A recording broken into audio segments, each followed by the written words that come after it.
মুজিবনগর দিবসে বঙ্গবন্ধুর প্রতিকৃতিতে প্রধানমন্ত্রীর শ্রদ্ধা, বিএনপি সহ সন্ত্রাসী শক্তিকে প্রতিহত করার প্রত্যয় ওবায়দুল কাদেরের।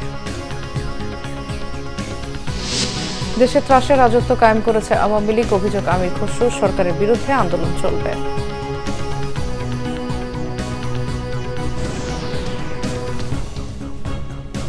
দেখছিলেন বিআরবি কেবল সংবাদ শিরোনাম, এবার বিস্তারিত। ঐতিহাসিক মুজিবনগর দিবসে জাতির পিতা বঙ্গবন্ধু শেখ মুজিবুর রহমানের প্রতিকৃতিতে শ্রদ্ধা নিবেদন করেছেন প্রধানমন্ত্রী শেখ হাসিনা। সকালে ধানমন্ডি ৩২ নম্বরে বঙ্গবন্ধু স্মৃতি জাদুঘরের সামনে বঙ্গবন্ধুর প্রতিকৃতিতে ফুল দিয়ে শ্রদ্ধা জানান প্রধানমন্ত্রী। পুষ্পস্তবক অর্পণের পর প্রধানমন্ত্রী শেখ হাসিনা কিছুক্ষণ নীরবে দাঁড়িয়ে থাকেন। পরে আওয়ামী লীগ নেতাকর্মীদের নিয়ে দলের পক্ষ থেকে ফুল দিয়ে শ্রদ্ধা জানান আওয়ামী লীগ সভাপতি। প্রধানমন্ত্রী শ্রদ্ধা নিবেদন শেষে আওয়ামী লীগের সহযোগী সংগঠনের নেতাকর্মীরাও বঙ্গবন্ধুর প্রতিকৃতিতে ফুল দিয়ে শ্রদ্ধা নিবেদন করেন। শ্রদ্ধা নিবেদন শেষে গণমাধ্যম কর্মীদের সঙ্গে কথা বলেন আওয়ামী লীগ সাধারণ সম্পাদক ওবায়দুল কাদের। বলেন, বিজয়কে সুসংহত করার জন্য বিএনপির মতো সাম্প্রদায়িক অপশক্তিকে মুক্তিযুদ্ধের চেতনায় প্রতিহত করতে হবে। বিএনপি সহ স্বাধীনতা বিরোধী সন্ত্রাসী শক্তি সকল অপশক্তিকে, যারা আমাদের বিজয়কে সংহত করার পথে প্রতিবন্ধক, এদের আমরা পরাজিত করব, পরাভূত করব, প্রতিহত করব এবং আমাদের লড়াইকে আমরা এগিয়ে নিয়ে যাব বিজয়ের স্বর্ণ তোরণ অভিমুখে। নানা কর্মসূচির মধ্য দিয়ে উদযাপন করা হচ্ছে ঐতিহাসিক মুজিবনগর দিবস। 1971-এর এই দিনের শপথ নেয় গণপ্রজাতন্ত্রী বাংলাদেশের প্রথম সরকার। এদিকে ঐতিহাসিক মুজিবনগর দিবসের অনুষ্ঠানে যোগ দিয়ে মুক্তিযুদ্ধ বিষয়ক মন্ত্রী আকম মোজাম্মেল হক বলেছেন, ৮,০০০-এর বেশি ভুয়া মুক্তিযোদ্ধা সনদ বাতিল করা হয়েছে। অন্যদিকে মুজিবনগর দিবসের জনসমাবেশে আওয়ামী লীগের যুগ্ম সাধারণ সম্পাদক মাহবুবুল আলম হানিফ বলেছেন, আন্তর্জাতিক চক্রান্তকারীদের সাথে হাত মিলিয়ে বিএনপি দেশ বিরোধী ষড়যন্ত্র করেছিল, সেটা মির্জা ফখরুল স্বীকার করেছেন। মুজিবনগর সরকারের নেতৃত্বেই ৯ মাস যুদ্ধ করে দেশকে স্বাধীন করে বীর বাঙালি। সকালে মেহেরপুরে মুজিবনগরে পতাকা উত্তোলনের মধ্য দিয়ে মুজিবনগর দিবসের আনুষ্ঠানিকতা শুরু হয়। এ সময় বিভিন্ন বাহিনীর সদস্যরা উপস্থিত ছিলেন। পরে বীর মুক্তিযোদ্ধা, পুলিশ বাহিনী, বিজিবি, আনসার, গার্লস গাইড ও স্কুল কলেজের শিক্ষার্থীদের পক্ষ থেকে গার্ড অব অনার প্রদান ও কুচকাওয়াজ প্রদর্শন, মুজিবনগর মুক্তিযুদ্ধ স্মৃতি কমপ্লেক্সে সোনালী স্বপ্নের দেশ শিরোনামে গীতিনাট্য উপস্থাপনা ও আলোচনা সভার আয়োজন করা হয়। মুজিবনগর দিবস উপলক্ষে মেহেরপুরে জনসভায় সভাপতিত্ব করেন আওয়ামী লীগের যুগ্ম সাধারণ সম্পাদক বাহাউদ্দিন নাসিম। অনুষ্ঠানে প্রধান অতিথির বক্তব্যে মুক্তিযুদ্ধ বিষয়ক মন্ত্রী আকম মোজাম্মেল হক বলেন, ভুয়া মুক্তিযোদ্ধাদের শনাক্ত করতে উপজেলা পর্যায়ে ৭ সদস্যের তদন্ত কমিটি রয়েছে। অভিযোগ পেলে তদন্ত সাপেক্ষে তাদের বিরুদ্ধে ব্যবস্থা নেওয়া হবে বলে জানান তিনি। উপজেলাতে একটা কমিটি আছে, ৭ জন মুক্তিযোদ্ধা তৎকালীন যুদ্ধকালীন কমান্ডারদের নেতৃত্বে। তারা পাঠানোর পর জাতীয় মুক্তিযোদ্ধা কাউন্সিল একটা আছে, তাদের অনুমোদনের পর গেজেট হয়।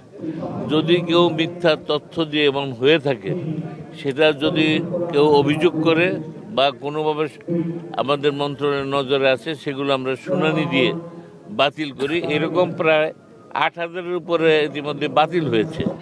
জনসমাবেশে শেখ হাসিনা মঞ্চে আওয়ামী লীগের যুগ্ম সাধারণ সম্পাদক মাহবুবুল আলম হানিফ বলেন, 2 দিন আগে মির্জা ফখরুল ইসলাম আলমগীরের দেয়া বক্তব্যে প্রমাণ হয়েছে এই সরকারকে উৎখাত করতে বিএনপি আন্তর্জাতিক চক্রান্তকারীদের সাথে হাত মিলিয়ে ষড়যন্ত্র করেছিল। পাকিস্তানের প্রেতাত্মা, এই পাকিস্তানের এজেন্টদেরকে এই বাংলাদেশ থেকে সমূলে উৎখাত করে যদি শেখ হাসিনার নেতৃত্বে আমরা বাংলাদেশকে বঙ্গবন্ধুর স্বপ্নের সেই সোনার বাংলা, ক্ষুধামুক্ত, দারিদ্র্যমুক্ত, উন্নত আত্মমর্যাদা সেই বাংলাদেশে গড়ব, সেটাই হোক আজকের দিনে আমাদের অঙ্গীকার। এদিকে ঐতিহাসিক মুজিবনগর দিবসে গোপালগঞ্জে জাতির পিতা বঙ্গবন্ধু শেখ মুজিবুর রহমানের সমাধিতে শ্রদ্ধা জানিয়েছে টুঙ্গিপাড়া উপজেলা আওয়ামী লীগ। পরে বঙ্গবন্ধু, জাতীয় চার নেতা, 15 আগস্টে ও মহান মুক্তিযুদ্ধে শহীদ সকলের জন্য দোয়া মোনাজাত করা হয়। দিবসটি উপলক্ষে চট্টগ্রামে মহানগরীর থিয়েটার ইনস্টিটিউটে মহানগর আওয়ামী লীগের উদ্যোগে আলোচনা সভা হয়। এদিকে টাঙ্গাইল ও ময়মনসিংহ জেলা প্রশাসনের আয়োজনে আলোচনা সভা হয়েছে। খাগড়াছড়িতে আলোচনা সভার শুরুতে মুজিবনগর সরকারের উপর নির্মিত তথ্যচিত্র দেখানো হয়। সুচরিতা সূচি, বাংলা ভিশন নিউজ ডেস্ক। ৭১-এর এই দিনে মেহেরপুরের মুজিবনগরে স্বাধীন বাংলাদেশের প্রথম সরকার গঠিত হয়েছিল। মুক্তি সংগ্রামের পক্ষে বহির্বিশ্বের সমর্থন আদায়ে কাজ করেছে নির্বাচিত প্রতিনিধিদের এই সরকার। মুজিবনগরের জন্য বরাদ্দ ১,০০০ কোটি টাকার কাজের দ্রুত বাস্তবায়ন চায় এলাকাবাসী। তুহিন অরণ্যর রিপোর্টে বিস্তারিত। মেহেরপুরের মুজিবনগর থেকে স্বাধীনতার প্রথম সূর্যটি উদিত হয়। পাক হানাদার বাহিনীর কবলে যখন দেশের অধিকাংশ জায়গা তখন নিরাপদ আর মুক্তাঞ্চল হিসেবে বেছে নেওয়া হয় মুজিবনগরকে। বৈদ্যনাথতলার আম্মকুঞ্জের নিচে স্থানীয়দের নির্মিত মঞ্চে শপথ নেয় দেশের প্রথম সরকারের মন্ত্রিপরিষদ। সেদিন বঙ্গবন্ধু শেখ মুজিবুর রহমানকে রাষ্ট্রপতি করে তার অনুপস্থিতিতে সৈয়দ নজরুল ইসলামকে করা হয় অস্থায়ী রাষ্ট্রপতি। তাজউদ্দিন আহমেদ হন প্রধানমন্ত্রী। স্বরাষ্ট্র, ত্রাণ ও পুনর্বাসন মন্ত্রী AHM কামরুজ্জামান ও অর্থমন্ত্রী করা হয় ক্যাপ্টেন মনসুর আলীকে। এই মঞ্চেই স্বাধীনতার ঘোষণাপত্র পাঠ করেন অধ্যক্ষ মোহাম্মদ ইউসুফ আলী। মুক্তিযুদ্ধের ইতিহাসকে চির অম্লান রাখতে দেশের সর্ববৃহৎ মুক্তিযুদ্ধভিত্তিক প্রকল্প বাস্তবায়ন করা হয়েছে মুজিবনগরকে। পর্যটন আকর্ষণে নির্মাণ করা হয়েছে নানা অবকাঠামো ও সুযোগ সুবিধা, কিন্তু জনবল নিয়োগ হয়নি, তাই অযত্নে পড়ে আছে সবকিছু। যদি কার্যক্রম সমাপ্ত হয় তাহলে এটা দেখতে আরো সুন্দর হবে এবং বিভিন্ন জায়গা থেকে লোকজন আসবে এবং দেশ বিদেশ থেকেও লোকজন আসবে এখানে দেখার জন্য। মুক্তিযুদ্ধের যে এটা চেতনা, এখান থেকে আমরা ধারণাটা পেয়ে থাকি। আমাদের এখানে এসে অনেক ভালো লাগছে, আইন শৃঙ্খলা অনেক ভালো আছে, পরিবেশ মনোরম পরিবেশ, আমরা বেড়াতে আসছি। মুজিবনগরকে আন্তর্জাতিক মানের পর্যটন কেন্দ্র করতে ১,০০০ কোটি টাকা বরাদ্দ হয়েছে ৭ বছর আগে, কিন্তু কাজ শুরু হয়নি এখনো। ৪ বছর আগে স্বাধীনতার সড়ক নির্মাণ হলেও চালু হয়নি আজও। এই রোডটি যদি খুলে দেওয়া হয় এবং চেকপোস্ট হিসাবে যদি ডিক্লারেশন দেওয়া হয়, তাহলে এখান থেকে বাংলাদেশের মানুষ অর্থনৈতিকভাবে অনেক লাভবান হবে। মুক্তিযুদ্ধের সময় ঘটে যাওয়া বাংলাদেশের সমস্ত ঘটনাগুলো এখানে তুলে ধরা হবে। সেক্ষেত্রে আমরা সমস্ত ডিজাইনের কাজ প্রায় শেষ পর্যায়ে। আমরা পরিকল্পনা মন্ত্রণালয়ে এটি জমা পড়বে মুক্তিযুদ্ধ মন্ত্রণালয়ের মাধ্যমে এবং তারপরে কিন্তু সেটা এখানে পাস হওয়ার মধ্য দিয়ে এর বাস্তবায়নের কাজ শুরু হয়ে যাবে। ৭১-এর বৈদ্যনাথতলার বিশাল আম্মকাননের নিচে দেশের প্রথম সরকারের প্রথম গার্ড অব অনার, স্বাধীনতার ঘোষণাপত্র পাঠ এবং মুক্তিযুদ্ধের সর্বাধিনায়কের নিযুক্তের ঐতিহাসিক এই স্থানটি যথাযথ মর্যাদায় সংরক্ষিত হবে, এমনটাই প্রত্যাশা সবার। Bangla vision news desk. ইসরায়েলে ইরানের হামলার পরবর্তী মধ্যপ্রাচ্যের পরিস্থিতির উপর তীক্ষ্ণ নজর রাখতে সংশ্লিষ্টদের নির্দেশ দিয়েছেন প্রধানমন্ত্রী শেখ হাসিনা। সেই সাথে জ্বালানি তেলের দাম সহ আমদানি নির্ভর পণ্যের ক্ষেত্রে বিরূপ পরিস্থিতি তৈরি হলে তা মোকাবেলায় রূপরেখা তৈরির পরামর্শ দিয়েছেন। বুধবার রাজধানীর তেজগাঁওয়ে প্রধানমন্ত্রী শেখ হাসিনার সভাপতিত্বে মন্ত্রিসভার বৈঠকে এই নির্দেশনা দেওয়া হয়েছে। সকাল 10টায় বৈঠক শুরু হয়। বৈঠকের পর ব্রিফিংয়ে মন্ত্রিপরিষদ সচিব মোহাম্মদ মাহবুব হোসেন জানান, মহেশখালী সমন্বিত উন্নয়ন কর্তৃপক্ষ 2024 খসড়ার চূড়ান্ত অনুমোদন দিয়েছে মন্ত্রিসভা। দেশি বিদেশি বিনিয়োগ আকৃষ্ট করার ক্ষেত্রে আনুষ্ঠানিকভাবে কাজের সুযোগ পাবে কর্তৃপক্ষ। এজন্য 55,968 একর জমি বরাদ্দ থাকবে। কর্তৃপক্ষের গভর্নিং বডি চেয়ারপারসন থাকবেন প্রধানমন্ত্রী। এছাড়াও বৈঠকে প্রধান নির্বাচন কমিশনার এবং অন্যান্য কমিশনার পারিতোষিক ও বিশেষাধিকার আইনের চূড়ান্ত অনুমোদন দেওয়া হয়। এর ফলে সুপ্রিম কোর্টের আপিল বিভাগের বিচারপতি সমমর্যাদার সুযোগ সুবিধা পাবেন প্রধান নির্বাচন কমিশনার এবং হাইকোর্টের বিচারপতির সুবিধা পাবে নির্বাচন কমিশনাররা। মিডল ইস্টে যে এখন বাস্তবতা তৈরি হচ্ছে সেটি দিকে নজর রাখার জন্য সকলকে আমাদের মন্ত্রিসভার সকল সদস্য সংশ্লিষ্ট মন্ত্রণালয়কে বলেছেন তীক্ষ্ণ নজর রাখার জন্য এই ঘটনা প্রবাহকে এবং এতে সম্ভাব্য রিয়াকশন আমাদের কি হতে পারে আমাদের সংশ্লিষ্ট মন্ত্রণালয়কে এখন থেকে প্রস্তুতি নিতে বলেছেন। বিএনপির স্থায়ী কমিটির সদস্য আমির খসরু মাহমুদ চৌধুরী বলেছেন, উপজেলা নির্বাচনের নামে দেশের মানুষকে আরেকবার ধাপ্পাবাজির দিকে নিয়ে যাওয়া হচ্ছে। নিজেদের প্রতীক নিয়ে নির্বাচনের সাহসও নেই আওয়ামী লীগের। বিরোধী নেতারা বলেন, গণতান্ত্রিক প্রতিষ্ঠান ধ্বংস করে অকার্যকর রাষ্ট্রের দিকে বাংলাদেশকে নিয়ে যাওয়া হচ্ছে। রিপোর্ট করছেন সিকান্দার রেমান। জাতীয় সমাজতান্ত্রিক দল জেএসডির আলোচনা সভা হয় জাতীয় প্রেস ক্লাবে। এতে বিরোধী নেতারা অভিযোগ করেন দেশের মানুষের জীবনের নিরাপত্তা নেই, ভয়ের পরিবেশ তৈরি করে ক্ষমতা ধরে রাখতে চায় আওয়ামী লীগ। তারা বলেন গণতান্ত্রিক সব প্রতিষ্ঠান ধ্বংস করে আফ্রিকার অকার্যকর রাষ্ট্রের দিকে বাংলাদেশকে নিয়ে যাওয়া হচ্ছে। ওবায়দুল কাদের যখন বলেন ভারতের কারণেই আমরা সরকার গঠন করতে পারছি, তার অর্থটা কি? দেশের মানুষ বা তাদের ভোটাধিকার না, মানুষের সমর্থন না, ভারতের একটা নির্লজ্জ ধারাবাহিক এককাট্টা সমর্থনের বিনিময়ে গোটা দেশ এবং জনগণের বিরুদ্ধে ভারত আজকে অবস্থান নিয়েছে। হাজার হাজার কোটি টাকা বিদেশে পাচার করে, তাদের নামে কোনো মামলা হয় না। একজন বিরাট পুলিশ কর্মকর্তা এতই বড় রিসোর্ট বানান, সবাই নাকি তাক লেগে যায়, বাবা কীরকম করলো, তার বউ তার কন্যার এত টাকা যে গুণে শেষ করা যাচ্ছে না। তাদের নামে কোনো মামলা নেই, তাদেরকে গ্রেপ্তার করতে পারে না, তাদের কোনো জিজ্ঞাসাবাদ নেই, কিন্তু ইউনূস সাহেব প্রত্যেক মাঝে মাঝে গিয়ে কোর্টে আদালতে হাজির হয়ে বেল চাইছেন। বিএনপি নেতাদের অভিযোগ 7ই জানুয়ারির নির্বাচনের পর নৌকা মার্কা নিয়ে জনগণের কাছে যাওয়ার সাহস না থাকায় এখন দলীয় প্রতীক ছাড়া নির্বাচনের চেষ্টা করছে আওয়ামী লীগ। তারা বলেন দেশের জনগণ এরই মধ্যে নৌকাকে বয়কট করেছে। ওরা দেখছে বাংলাদেশের জনগণ নৌকা যেখানে আছে তারা সেখানে নাই, তারা বয়কট করেছে, তারা নৌকাকে ডুবিয়ে দিয়ে এখন জনগণকে বিভ্রান্তি করা চাচ্ছে। এখন তার নৌকা নাই, আপনারা আসতে পারেন, আমরা তো নৌকা বাদ দিয়ে দিয়েছি, এখন আপনারা আসতে পারেন। আরেকটি নির্বাচন করতে যাচ্ছে, ভাওতাবাজির নির্বাচন। আরে নৌকা তো বাদ গেল বুঝলাম, আর ভোট চুরির প্রকল্প তো সম্পূর্ণভাবে রয়ে গেছে। ভোট চুরির প্রকল্প বহাল তবিয়তে আছে। বিরোধী নেতারা বলেন ক্ষমতাসীনদের বিরুদ্ধে লড়াই জোরদার করে তাদের রুখে দিতে হবে। সিকান্দার রেমান, বাংলাভিশন, ঢাকা। উপজেলা নির্বাচনের তৃতীয় ধাপের তফসিল ঘোষণা করেছে নির্বাচন কমিশন। আগামী 29 মে এই ধাপে 112 উপজেলায় ভোট হবে। রাজধানীর আগারগাঁও নির্বাচন কমিশন ভবনে অনুষ্ঠিত সভায় এই তফসিল চূড়ান্ত করে ইসি। পরে কমিশন সচিব মোহাম্মদ জাহাঙ্গীর আলম তফসিল ঘোষণা করেন। তফসিল অনুযায়ী মনোনয়নপত্র জমা দেওয়ার শেষ সময় 2 মে, যাচাই বাছাই হবে 5 মে। রিটার্নিং কর্মকর্তার সিদ্ধান্তের বিরুদ্ধে আপিল 6 থেকে 8 মে, আপিল নিষ্পত্তি 9 থেকে 11 মে, প্রার্থিতা প্রত্যাহারের শেষ তারিখ 12 মে, প্রতীক বরাদ্দ 13 এবং ভোট গ্রহণ 29 মে।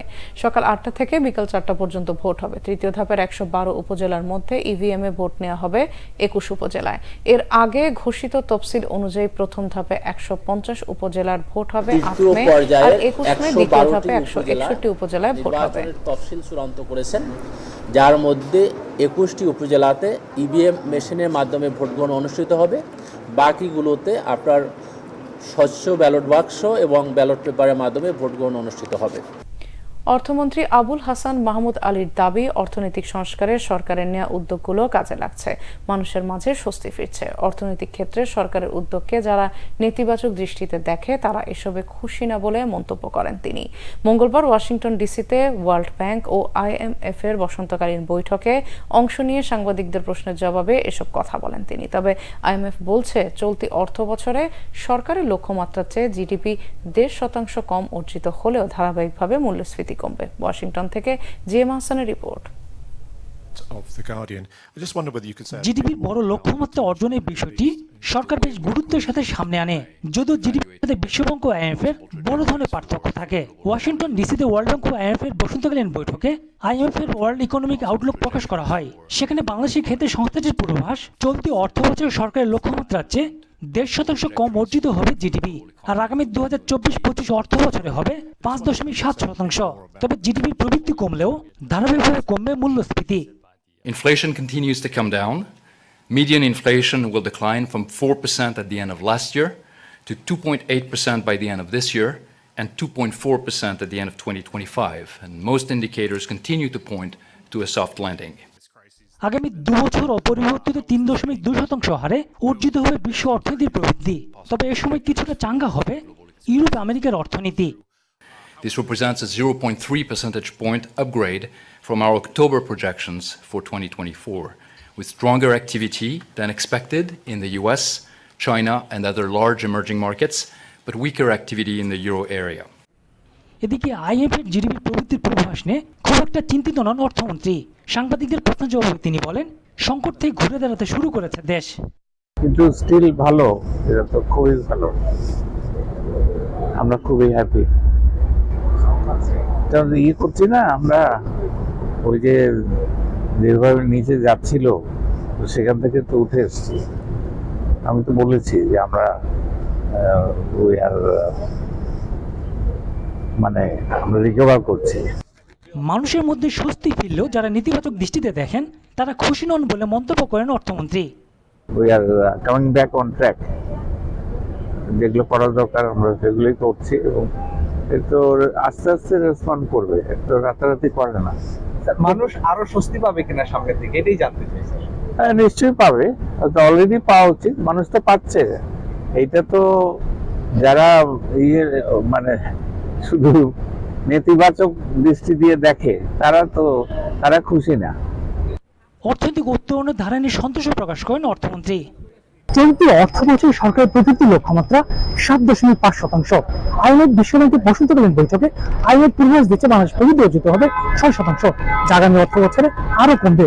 যদি অর্থমন্ত্রী বলছেন বাংলাদেশের প্রবৃদ্ধি নিয়ে চিন্তার কিছু নেই। গোলাম মনিরুল হাসান, বাংলা ভিশন, আইএমএফ সদর দপ্তর, ওয়াশিংটন ডিসি। জাতীয় অভিযোজন পরিকল্পনা বা ন্যাপ নিয়ে দেশে প্রথমবারের মতো আন্তর্জাতিক কনফারেন্সের আয়োজন করেছে পরিবেশ, বন ও জলবায়ু পরিবর্তন মন্ত্রণালয়। আগামী 22 থেকে 25 এপ্রিল এই কনফারেন্স অনুষ্ঠিত হবে। এই উপলক্ষে আয়োজিত সংবাদ সম্মেলনে মন্ত্রী সাবের হোসেন চৌধুরী জানান, ন্যাপ গৃহীত ব্যবস্থাপনায় 2050 সালের মধ্যে $230 মিলিয়ন ব্যয় হবে। এর মাধ্যমে 113টি অগ্রাধিকারমূলক কার্যক্রম বাস্তবায়ন করা হবে বলেও জানান তিনি। মন্ত্রী বলেন, যেসব কর্মসূচি নেওয়া হচ্ছে তা বাস্তবায়ন চ্যালেঞ্জ হবে বাংলাদেশের জন্য, তবে জলবায়ু পরিবর্তন প্রভাব মোকাবেলায় অভিযোজন পরিকল্পনা বাস্তবায়নের বিকল্প নেই। জানানো হয়, কনফারেন্সে 104টি দেশের 383 জন প্রতিনিধি অংশ নেবেন। এরই মধ্যে 53টি দেশের অভিযোজন পরিকল্পনা প্রস্তাবনা জমা পড়েছে। সাংবাদিকদের প্রশ্নের জবাবে সাবের হোসেন চৌধুরী বলেন, অর্থায়নের বিষয়ে সবসময় আলোচনা চলছে। এক্ষেত্রে উন্নয়ন সহযোগীদের একই প্ল্যাটফর্মে আনার চেষ্টা থাকবে। জানান, যারা দূষণের জন্য দায়ী তাদের অর্থায়ন করার কথা থাকলেও সেটি সঠিকভাবে হচ্ছে না। মাদক মামলায় টেকনাফের সাবেক এমপি আব্দুর রহমান বদির 2 ভাই আমিনুর রহমান ও আব্দুল শুক্কুরের সংশ্লিষ্টতা পেয়েছে সিআইডি।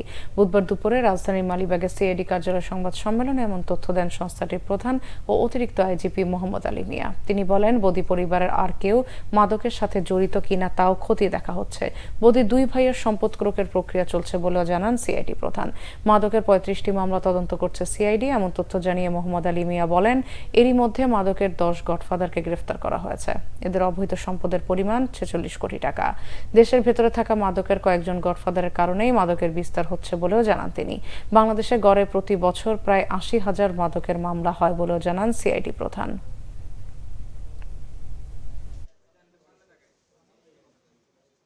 আব্দুল শুক্কুর এবং আমিনুর রহমান এই দুজন সম্ভবত তার ভাই, তার অনুসারীও আছে এবং তার ভাইরাও আছে। তাদের কিন্তু আমরা আইনের আওতায় নিয়ে আসছি। যদি পেয়েছি আচ্ছা, এই নাম তাদের ইন্টারোগেশনে যদি নাম আসে আমরাও তাকে অ্যারেস্ট করব। কোনো রকম ছাড় দেওয়া হবে না। মাদকের বিষয়ে কাউকে কোনো রকম ছাড় দেওয়া হবে না। আব্দুল শুক্কুর এবং আমিনুর রহমান এরা যে কাজটা করে ওপার থেকে বার্মা থেকে বিভিন্ন ওয়ে চলে আসে, এখানে চলে আসার পরে তাদের এই নিয়োজিত যে ইয়াং গ্রুপ আছে, এই ইয়াং গ্রুপের মাধ্যমে বিভিন্ন জায়গায় পৌঁছে দেয় এবং তাদের সম্পত্তিও ক্রয় করা হয়েছে। মশা নিয়ন্ত্রণে রয়েছে বলে দাবি করেছেন ঢাকা দক্ষিণের মেয়র শেখ ফজলে নূর তাপস। চলতি বর্ষায় রাজধানীতে জলাবদ্ধতা হবে না বলেও আশ্বাস দিয়েছেন তিনি। রাজধানীর বাংলা মোটর এলাকার পান্থকুঞ্জ পার্কের পান্থপথ বক্স কালভার্টের পরিচ্ছন্নতা কার্যক্রম উদ্বোধন করেন মেয়র তাপস। তিনি বলেন, মশা নিয়ন্ত্রণে জনবলের কোনো সংকট নেই। যেসব কর্মী দায়িত্ব অবহেলা করবে তাদের বিরুদ্ধে ব্যবস্থা নেওয়ার হুঁশিয়ারি দেন তিনি। জুলাই মাসের মধ্যেই পান্থকুঞ্জ পার্কের কাজ শেষ করে নান্দনিক একটি পার্ক ঢাকাবাসীকে উপহার দেওয়ার প্রতিশ্রুতি দেন মেয়র তাপস। বর্ষা মৌসুমকে সামনে রেখে এডিস মশার বিস্তার রোধে আগাম উদ্যোগ নেওয়ার কথাও জানান তিনি। মশক নিয়ন্ত্রণে রাখতে পেরেছি, তারপরেও বিচ্ছিন্ন 2-1 জায়গায় যদি বেড়ে যায় সেগুলোও আমরা ইনশাআল্লাহ নজরে আসার সাথে সাথে আমরা ব্যবস্থা নিব। ঢাকা দক্ষিণ সিটি কর্পোরেশনের এলাকায় মশক কর্মীরা অত্যন্ত ভালো কাজ করে চলেছে। তারপরেও যদি কোনো চিহ্নিত হয় তাহলে অবশ্যই আমরা তার বিরুদ্ধে কঠোর ব্যবস্থা নিব। এখন বিচ্ছিন্ন কয়েকটি জায়গা ছাড়া তেমন কোনো জায়গায় দীর্ঘক্ষণ জলাবদ্ধতা থাকে না। কোথাও পানি জমে থাকলে দ্রুত যেন সেটা নিষ্কাশন করা যায়। আমাদের লক্ষ্য 15 থেকে 30 মিনিটের মধ্যেই যাতে করে সেখান থেকে পানি নিষ্কাশন হয়। এভাবে আমরা ব্যাপক কর্মযজ্ঞ এবং কার্যক্রম চালিয়ে যাচ্ছি। রাজধানী ঢাকা সহ সারা দেশে চলছে তীব্র তাপদাহ। তীব্র গরমে জনজীবন বিপর্যস্ত। বুধবারও চুয়াডাঙ্গায় দেশের সর্বোচ্চ তাপমাত্রা 40.7 ডিগ্রি সেলসিয়াস রেকর্ড করা হয়েছে। টানা তাপদাহে অতিষ্ঠ হয়ে উঠেছে জনজীবন। প্রচণ্ড ভ্যাপসা গরমে মানুষের ঘর থেকে বের হতে কষ্ট হচ্ছে। বেশি ভোগান্তি পোহাচ্ছেন শ্রমজীবী মানুষ। আবহাওয়া অফিস প্রতিদিন তাপমাত্রা 40 ডিগ্রির বেশি রেকর্ড করছে। বুধবার দেশের দক্ষিণ পশ্চিমাঞ্চলের জেলা চুয়াডাঙ্গায় সর্বোচ্চ তাপমাত্রা ছিল 40.7 ডিগ্রি সেলসিয়াস। দেশের কোথাও কোথাও হালকা মাঝারি বৃষ্টিপাত হলেও তাপদাহ অব্যাহত থাকার আভাস দিয়েছে আবহাওয়া অধিদপ্তর। তাপদাহের কারণে বাতাসের আর্দ্রতা কমে যাওয়ায় বেশি গরম অনুভূত হচ্ছে। তবে কয়েকদিনের টানা তাপদাহের পর রাজধানীতে কিছুটা স্বস্তির বৃষ্টিও দেখা মেলে। সামনে ধরেন 2-3 দিন তাপমাত্রা মোটামুটি একই রকম থাকবে। ওই ধরনের বড় বৃষ্টির সম্ভাবনা নেই।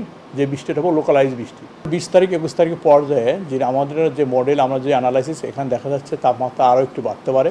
সেক্ষেত্রে আপনার ধরেন এলাকা যে হিটওয়েভ আছে কোনো কোনো জায়গায় মাত্রা এটা আরও একটু বেড়ে যেতে পারে, 40-41 এবং এমনকি কোনো কোনো বিক্ষিপ্ত 42 ডিগ্রি উঠতে পারে। টাইগারদের হেড কোচ চন্ডিকা হাথুরা সিংহের বাংলাদেশে ফেরা নিয়ে কোনো ধোঁয়াশা নেই। তার ফেরা বা না ফেরার প্রশ্ন শুনে ক্ষোভ ছাড়লেন বিসিবির ক্রিকেট অপারেশনস কমিটির চেয়ারম্যান জালাল ইউনুস। শ্রীলঙ্কার বিপক্ষে দ্বিতীয় টেস্ট শুরুর আগেই বাংলাদেশ ত্যাগ করেন বাংলাদেশের হেড কোচ। গুঞ্জন ছিল হেড কোচের দায়িত্বে থাকতে চান না তিনি। যদিও জালাল ইউনুস জানালেন 21 এপ্রিল ঢাকায় ফিরবেন হাতুড়ে। স্পিন বোলিং কোচ হিসেবে বিশ্বকাপ পর্যন্ত নিয়োগ পেয়েছেন পাকিস্তানের সাবেক লেগ স্পিনার মুস্তাক আহমেদ। তাকে নিয়ে দীর্ঘমেয়াদী পরিকল্পনা আছে বোর্ডের। না ধোঁয়াশাটা কেন?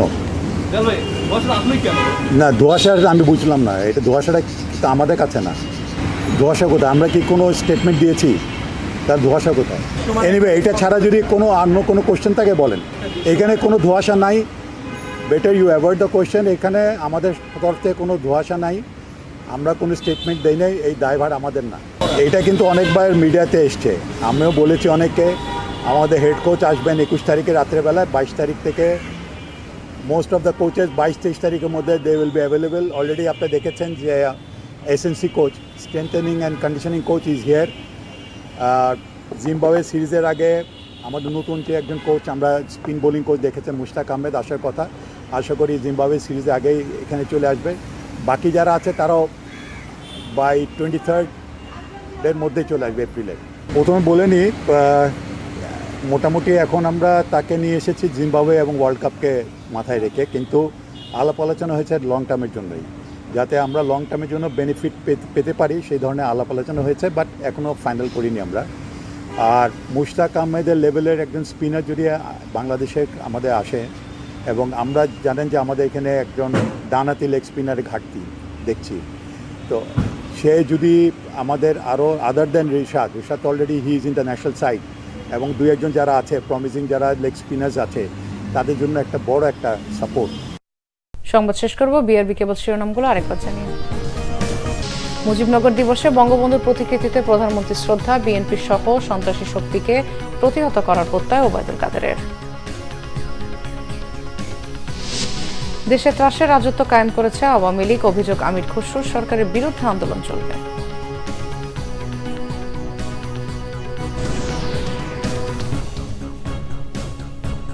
এছাড়া এখনকার মতো পরের সংবাদ রাত 10:30। এর আগে 9টায় রয়েছে নিউজ 20। দেখার আমন্ত্রণ রইল। এছাড়া বাংলাদেশের সংবাদ ও সংবাদ সংশ্লিষ্ট অনুষ্ঠান দেখতে ভিজিট করুন www.bpnews24.com, facebook.com/banglavisionnews এবং সাবস্ক্রাইব করুন youtube.com/banglavisionnews। ধন্যবাদ সবাইকে।